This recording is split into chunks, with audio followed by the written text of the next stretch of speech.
em seus lares o programa Quarta Dimensão, por gentileza da TV Vila Velha, a TV que a nossa gente vê. Diz o Senhor Jeová: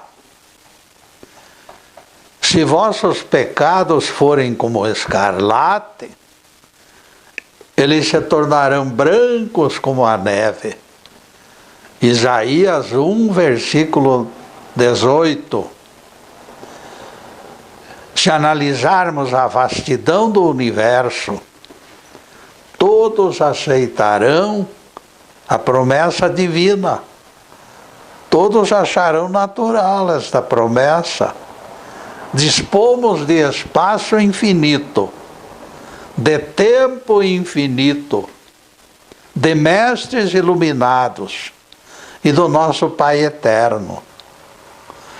Tudo concorrendo para a futura santificação coletiva.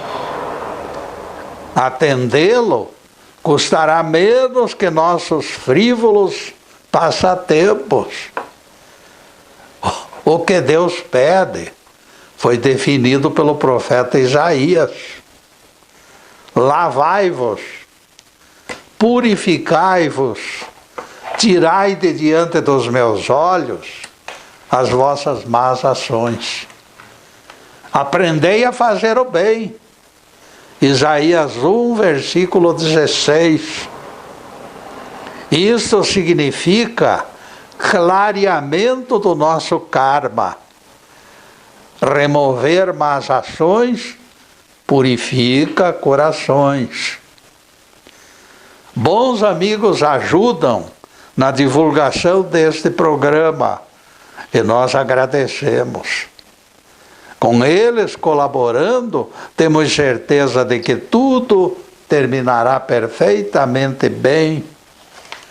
O tema de hoje será pecado contra o Espírito Santo. No livro A Vida Escreve, Francisco Cândido Xavier descreve a sessão doutrinária. Bezerra de Menezes analisara desregramentos morais, apontar as cicatrizes das almas e efeitos perversos que retardariam a evolução dos espíritos. O benfeitor já se retirara, já se retirava, quando aquela entidade avançou como vendaval sobre a sala. Sarcástico e agressivo, a entidade enfrentou Bezerra, demonstrando propósitos de contradizer as suas afirmações. Escute aqui, doutor Bezerra, exclamou irônica e provocante. Eu represento negação de tudo que o senhor acabou de divulgar. Ouvi claramente que a calúnia é braseiro insuportável. Saiba que caluniei e não senti nada. O Senhor disse que furto é espinho na carne. Eu furtei e jamais fui incomodado. Sua prédica apontou o destruidor de famílias como vítima de prolongada intervenção corretiva. Eu simplesmente lamento sua falsa profecia. Continuo laborando nas portas dos casais, escancarando indiscrições e incitando desentendimentos. Como você está vendo, nada me incomoda, doutor. O Senhor disse que o criminoso, nos seus pesadelos, grita, chora e lamenta o crime. Eu matei, Eu não senti nunca vontade de chorar. Meu filho, falou Bezerra, eu lhe pergunto, o que sente cadáver quando lhe colocam fogo nos braços? Nada, respondeu rindo o sarcástico intruso. Corpo morto não reage. Bezerra continuou. Qual a reação de defunto quando lhe introduzem espinho no peito? Nenhuma, respondeu o invasor. Cadáveres nada sentem. Bezerra de Menezes concluiu seu relatório. Saiba, filho, quem não sofre pelo mal que pratica, carrega a consciência de nenhuma serventia. Este já morreu, no corpo imobilizado, e até mesmo no espírito prisioneiro de hordas malfeitoras. Esses tais não passam de sombras, meu filho. Desprovido da bússola da consciência, eles caminham trôpegos, semelhantes ao lendário judeu errante. Aliás, no Evangelho, o Mestre apontou este tipo de pecado. O pecado contra o Espírito Santo. Por isso vos digo que todo pecado e blasfêmia serão perdoados, mas a blasfêmia contra o Espírito Santo não será perdoada. E a sentença veio logo em seguida. Quem proferir palavra contra o Filho do Homem será perdoado.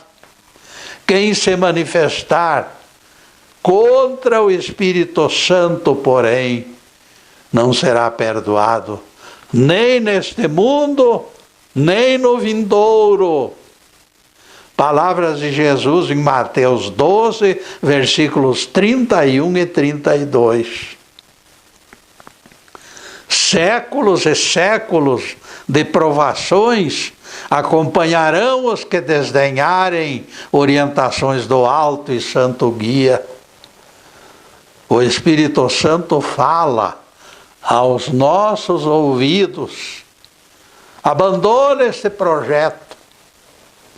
Você nem abandona, nem responde. Simplesmente usa seu livre-arbítrio, firma os pés e prossegue desafiante. Nem neste mundo, nem no vindouro. São palavras inquietadoras. Mas você não acredita nelas. Pois saiba, amigo descrente, que eu deploro sua incredulidade por 3 motivos. Primeiro, pela origem, foi Jesus quem pronunciou tais palavras. Segundo, pela intimidade de nossa convivência, pois a Bíblia diz que o nosso corpo é templo do Espírito Santo.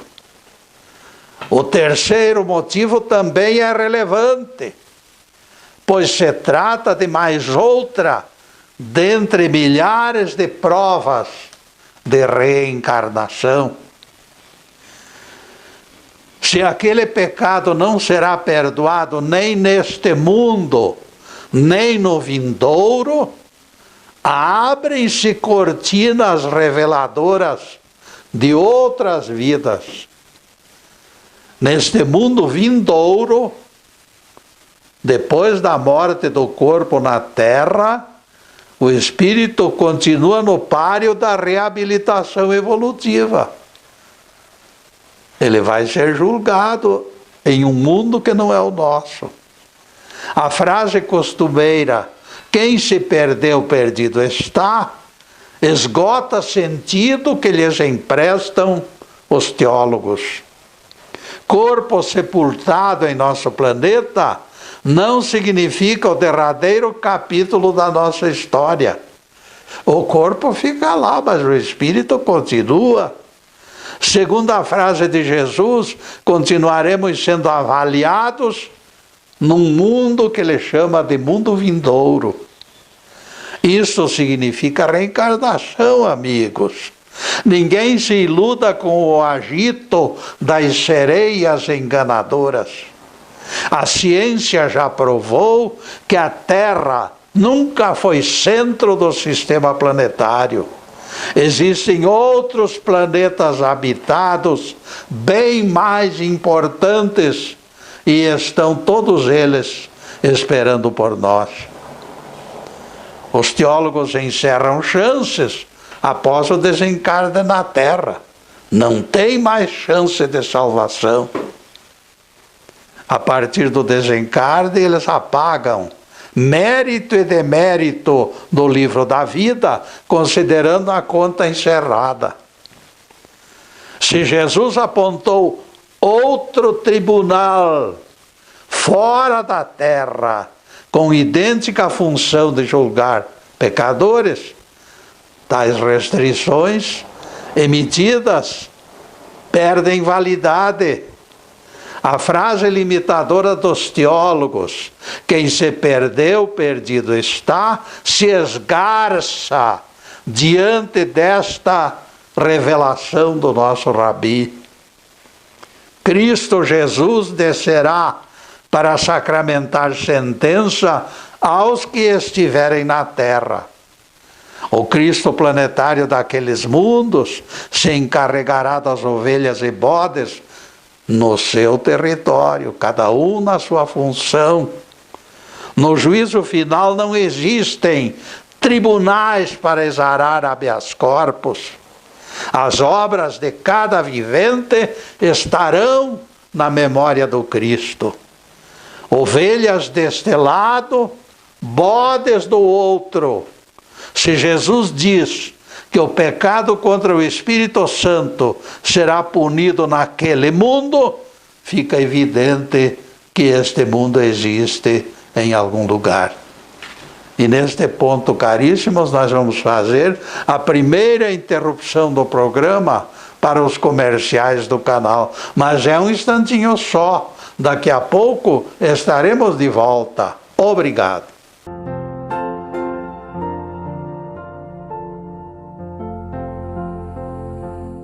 Já estamos no segundo bloco do programa Quarta Dimensão. Por gentileza de bons amigos, nosso site está na telinha. E também o convite para visitá-lo. Meu querido neto Ricardo linkou palestras do Getúlio no YouTube 1 e 2 para facilitar acessos pelo site. Clique e aprecie a palestra. Agora temos o Getúlio no YouTube 3, com mais de centena de palestras.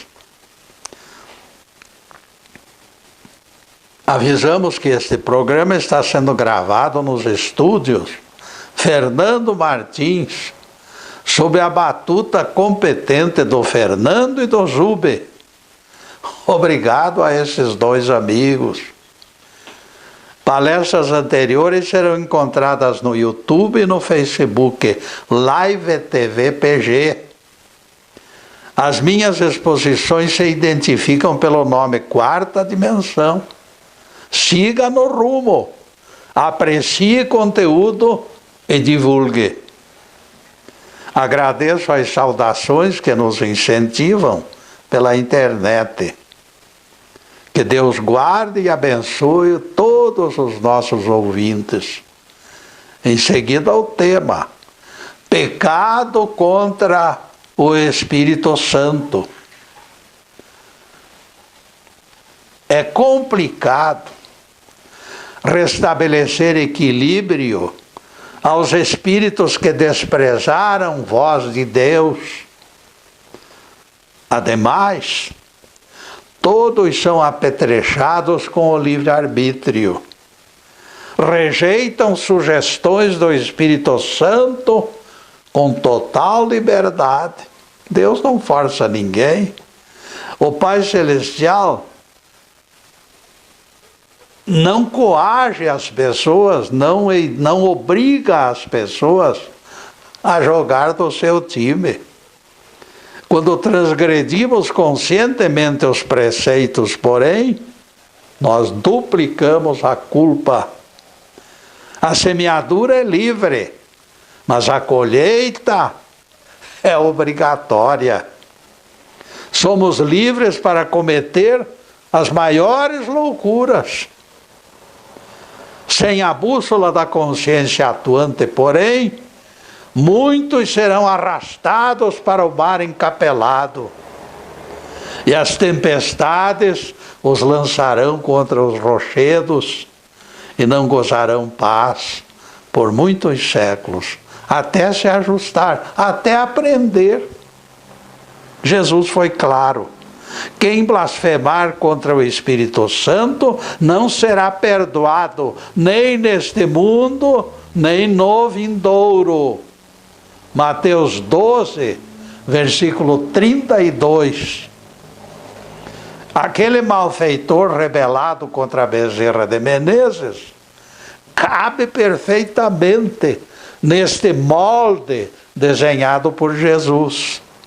Afastando-se do Espírito Santo, ele atirou entulho sobre sua própria espiritualidade. Pela descrição do Chico Xavier, ele praticava delitos e se alegrava com os resultados. Ele achava que estava fazendo uma proeza. Confessava crimes como se estivesse narrando aventuras. Forrava-se do prazer de assistir o sofrimento das vítimas. Ninguém pense, amigos, que se trata de lenda, ficção ou história.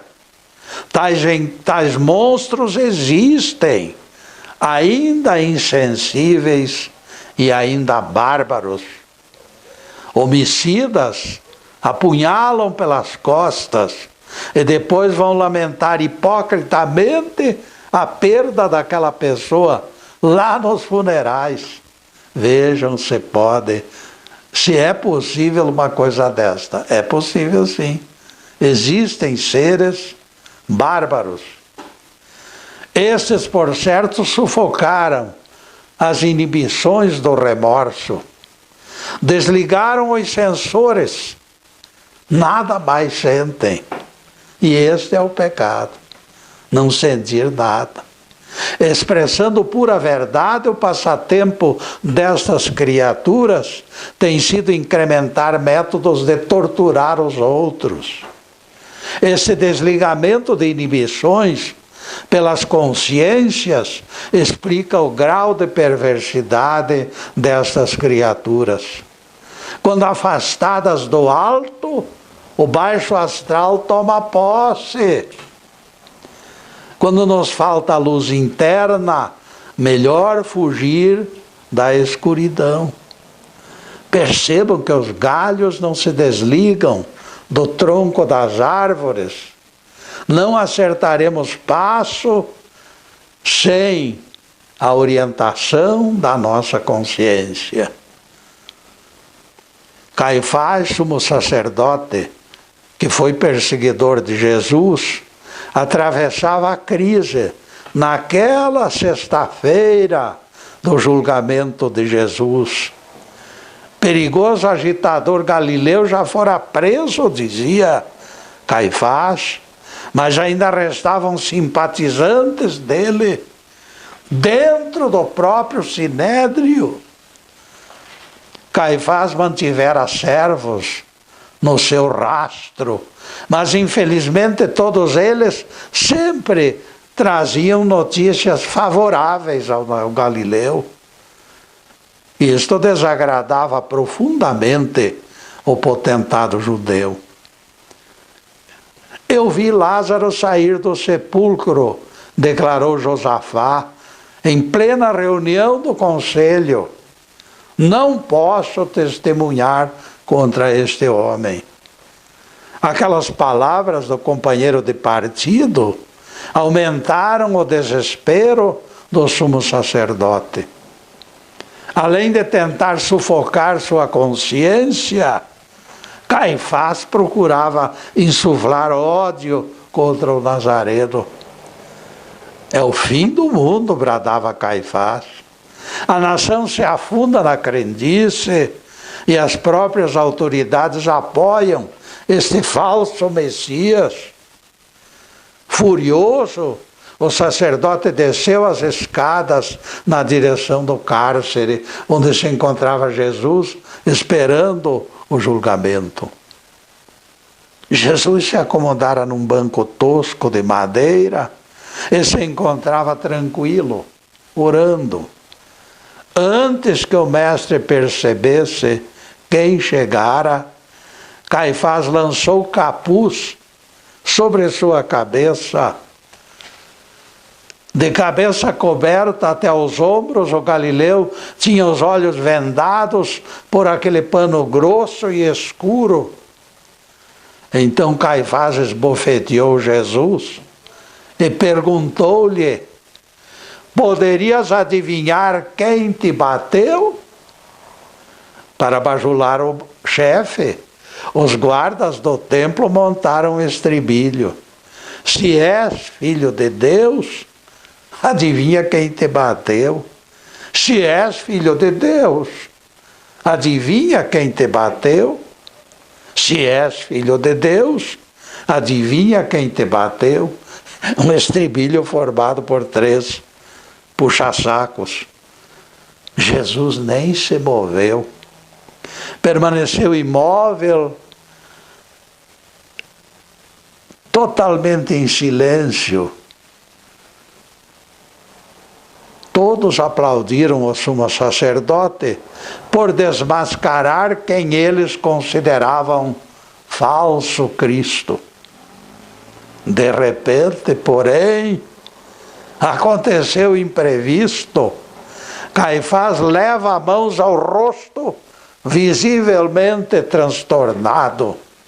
Esconde a face com gesto agressivo e foge do recinto, correndo, mostrando desespero flagrante. Algo assustador deveria ter acontecido. Ele esconde a face. Embora coberto pelo grosso tecido, Caifás enxergava os olhos de Jesus na frente dele, e aqueles olhos cintilavam. Afastou-se dali correndo, mas a visão se deslocou para onde ele fosse. A visão insólita parecia ligada em poderoso ímã.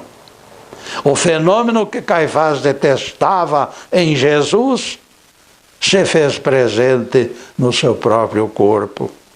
Daquele momento para o futuro, dizem lendas antigas que Caifás jamais se viu livre daquela visão perturbadora.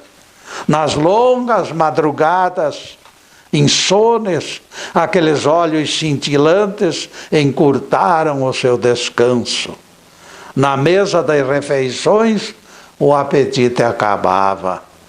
E neste ponto, amigos, nós vamos fazer mais uma pequena interrupção no programa para os comerciais do canal. Mas é um instantinho só. Daqui a pouco estaremos de volta. Obrigado.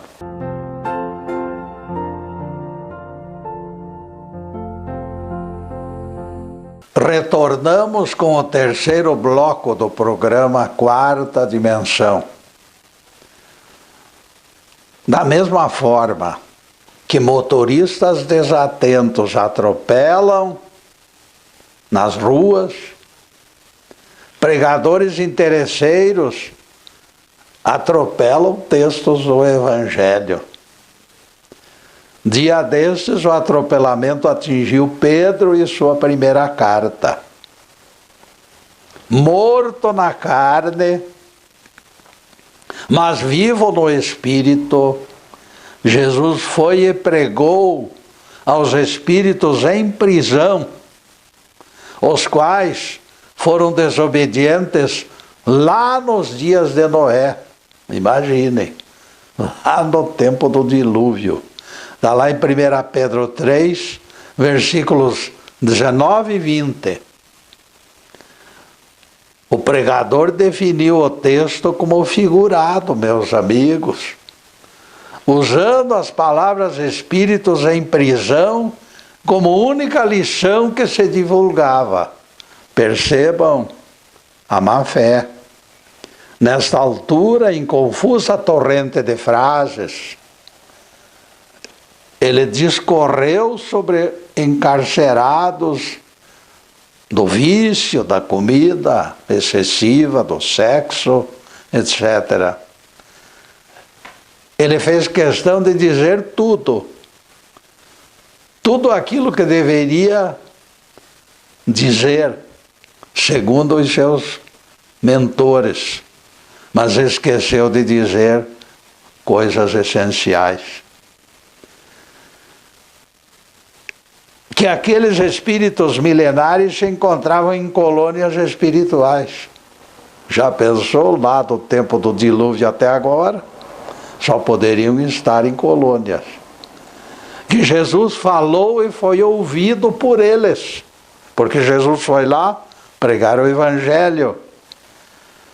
E também ele esqueceu que não existe sono após o desencarne, porque toda aquela gente escutou a pregação de Jesus, portanto não estavam dormindo. Depois desse pinguinho de doutrina, continuaremos focalizando o tema pecado contra o Espírito Santo. Aquele par de olhos, meus amigos, se tornara pesadelo para Caifás. Nas reuniões do Sinédrio, dificultavam o seu raciocínio e ele pronunciava frases vacilantes e confusas. Aqueles olhos meigos e ao mesmo tempo inflexíveis mantinham-se a poucos centímetros do seu rosto, onde ele fosse.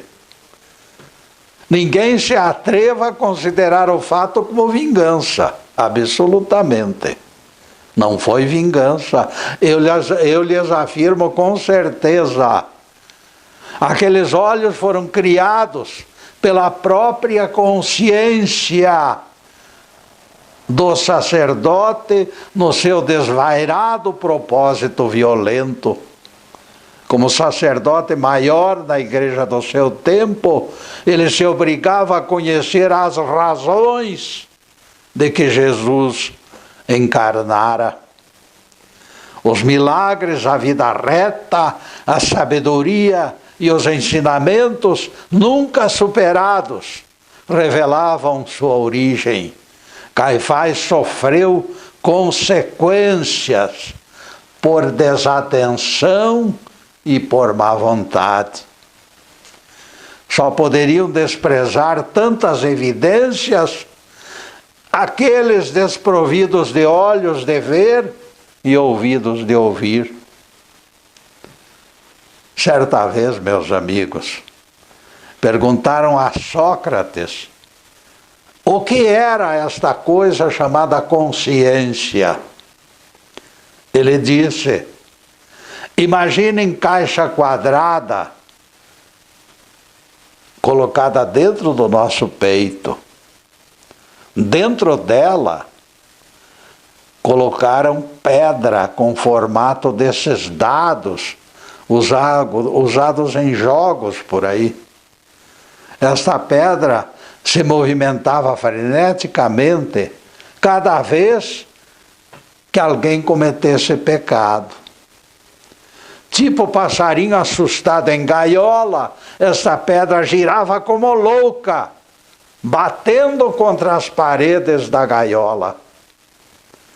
Os cantos da pedra quadrada, então, com o tempo, vão se arredondando e a fricção devastadora se interrompe.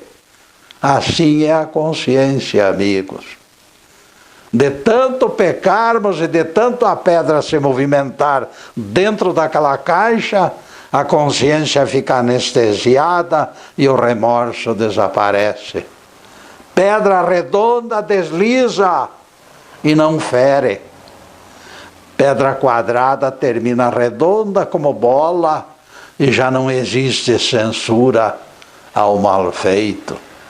Isto é consciência. A consciência, meus amigos, explicada por Sócrates. Ela fere o pecador para que o pecador deplore o mal feito.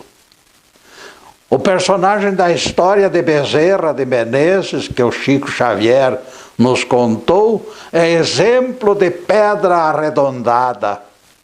Sem censores, nós perdemos o rumo do certo e do errado. Ficamos perdidos sem parâmetros éticos e morais. Pecado contra o Espírito Santo destrói a sensibilidade. E este é o tipo do pecado.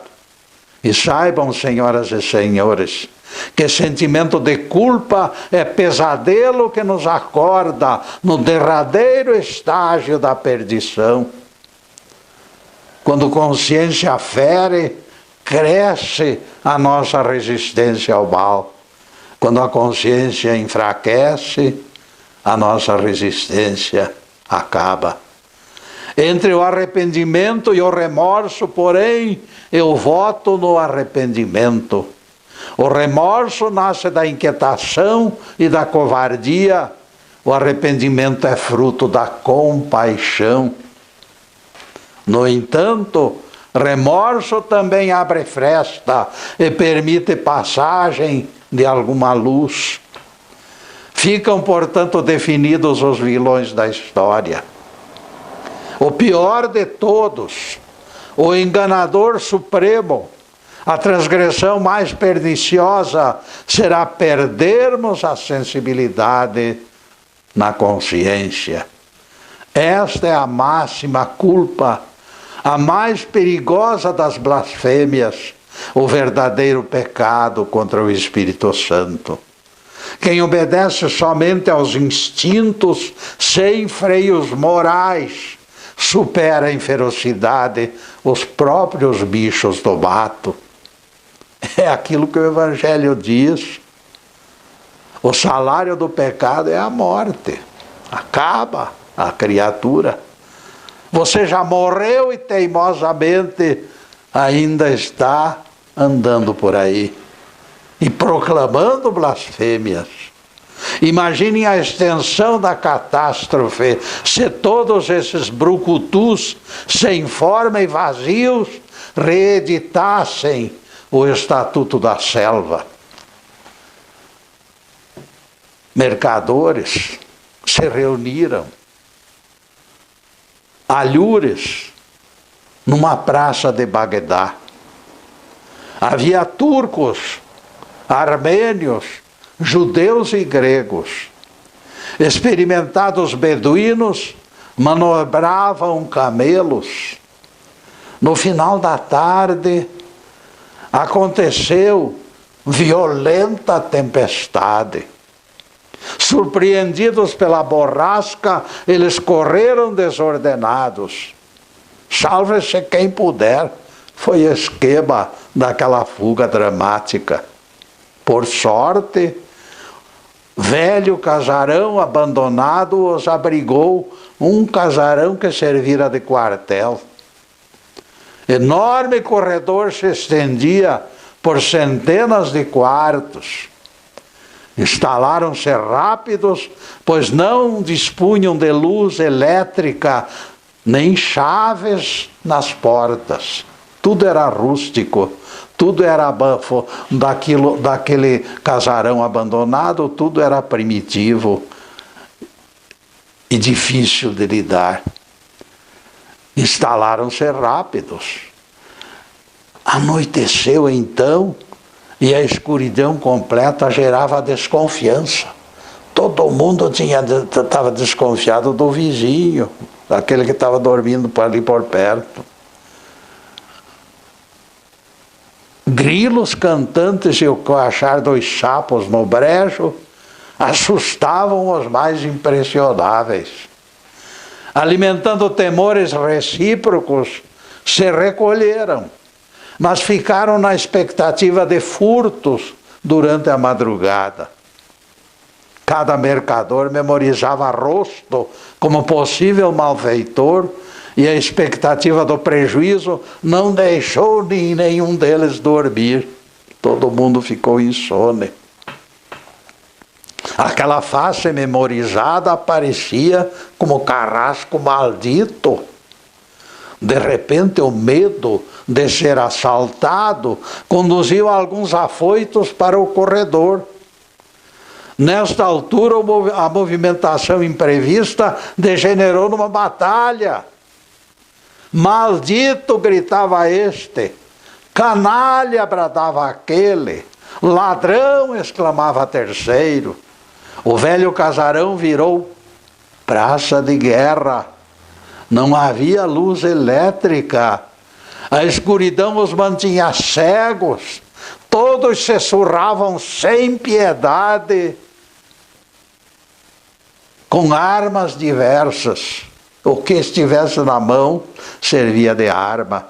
As trevas favoreciam confusão e forçavam contendores a continuar distribuindo socos e pontapés.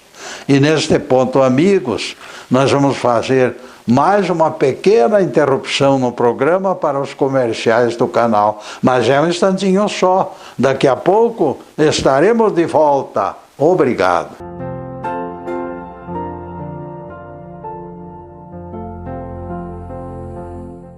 E chegamos ao último bloco do programa Quarta Dimensão. Anotem na agenda. Toda sexta-feira é dia do nosso encontro na TV Vila Velha. A partir das 15h30 das sextas-feiras, páginas da Bíblia e do Evangelho estarão sendo explicadas na TV Vila Velha, ao vivo e a cores. Para a próxima semana já estamos cogitando outro tema igualmente instrutivo. Em seguida, os últimos questionamentos sobre o assunto em estudo. Pecado contra o Espírito Santo. Vejam só, amigos.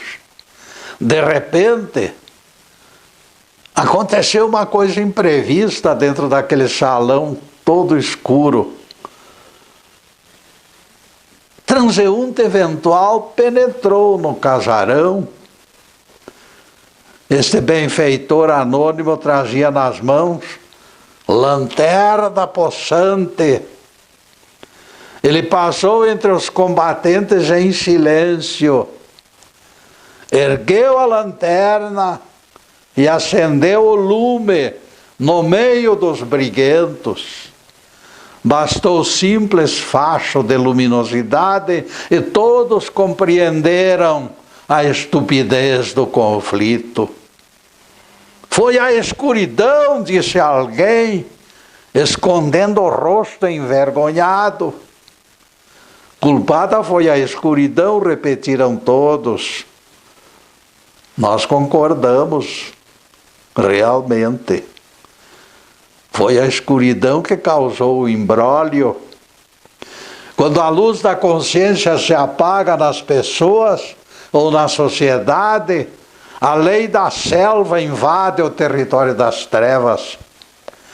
Todos perdem o que ainda resta de sensibilidade e de vergonha na cara. E o primado da besta toma posse das almas e dos corações. Se não me falha a memória, meus amigos, foi o velho Capistrano de Abreu que embolou este projeto de lei para o Brasil, muitos anos atrás. Se este preceito tivesse sido implementado e aprovado, o nosso país seria modelo para o resto do mundo. Prestem atenção no texto, bolado pelo Capistrano. Artigo 1º. todo brasileiro é obrigado a ter vergonha na cara. Artigo 2º. Revogam-se as disposições em contrário. Imaginem vocês se todos os brasileiros, parlamentares, presidentes, eleitores e políticos em geral, se orientassem por esta lei, com certeza a vergonha na cara seria decisiva para que o Brasil se agigantasse. Embora desacostumados com os novos padrões de ética, haveria choque de caráter e nunca vista revolução de costumes. Seríamos observados com respeito pelo resto do mundo e o nosso padrão de agir terminaria imitado por todos. Pelo correto pensar, pelo correto sentir, todos chegaríamos ao correto procedimento. Luz se acenderia no corredor de mesquinhos interesses e com a vergonha cresceria o império da consciência. Ninguém mais precisaria brigar no escuro, porque a consciência e a vergonha acendem luzes. Para os cristãos de Roma, meus amigos, naquela primavera distante, a barra pesava. O imperador resolvera destruir o cristianismo, eliminando adeptos pela tortura, pela fogueira e pelos leões. Todas as semanas realizavam-se espetáculos sangrentos. Simão Pedro, que visitava Roma para consolar as famílias, não suportou a expectativa da morte na cruz. Enfardara pertences e em desabalada carreira se afastou com pressa para escapar da morte horrorosa. Aos seus ouvidos ainda percutia o barulho das torturas. Ele memorizava o rosto do imperador, incentivando fúria das multidões contra os cristãos. Centenas deles tornavam-se almoço para as feras. Outros eram queimados. Terceiro grupo morria pelas flechas que treinavam a pontaria dos arqueiros. Vejam só, meus amigos, esta era a situação da cidade que considerava o cristianismo como sombra ameaçadora. Depois de encarcerado, prisioneiro algum escaparia ao julgamento sumário. Pouco tempo depois, todos eram mortos.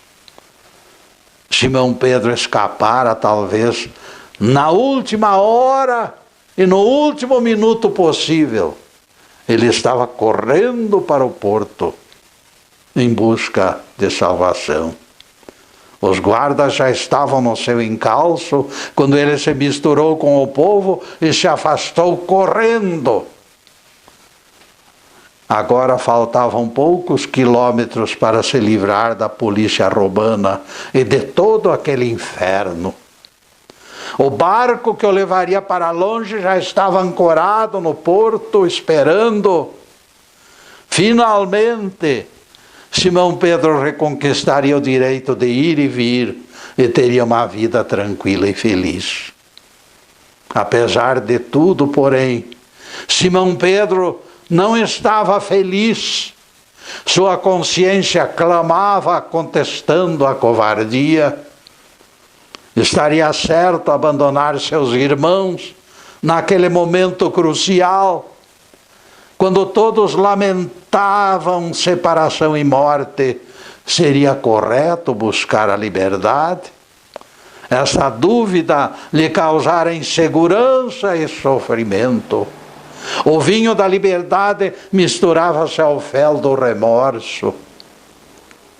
De repente, Simão Pedro percebeu o vulto de homem caminhando na sua direção, vindo lá de longe. Estranhamente, apesar da distância, ele sentiu os olhos do viajante cravados nele. A aura de tristeza parecia envolver aquele homem.